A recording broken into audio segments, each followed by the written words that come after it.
እመቤቴ ማርያም ሆይ የማኅፀንሽን በረከት እፈልገዋለሁ፣ ይድረሰኝ የማኅፀንሽ በረከት። እግዚአብሔር ያደረበት ወደዚች ምስራቅ የማይዞር ማን ነው? ፀሐይ ጽድቅ ኢየሱስ ክርስቶስ ወጥቶ የሚያጽደለድልባትን ያችን ምስራቅ ዘወር ብሎ ማየት የማይፈልግ የጨለማው ልጅ ካልሆነ በቀር እሱ ማን ነው? መዞር የሚያሰኘኝ እኔ ወደ እመቤታችን ነው። ወደ እሱ ያልዞርኩ ወዴት ልዞር ነው ዛሬ?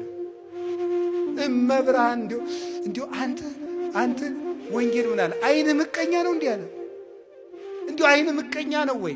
ልጇ ብርሃን ከሆነ እናቱ ደግሞ ማለት እናት ነው። እመብርሃን ማለት የብርሃን እናት ነው። እንዲሁ ያማሃል። እመብርሃን ማለት ምንድን ነው የሚቸግር? ልጇ ብርሃን ነኝ አለ። እንደወለደችው ደግሞ ነገረው ያው ወንጌል። እንዴት እመብርሃን አትላትም? ምቀኝነት እኮ ነው። እንዲሁ በማይደረስበት ይቀናል እንዴ? ትባሸቃላችሁ እንዴ? ጠላት ከፈለጋችሁ ሰይጣን አልላችኋል እንዴ? እሱን አትሰላለፉትም? እንዲሁ ማርያም ምን አደረገቻችሁ?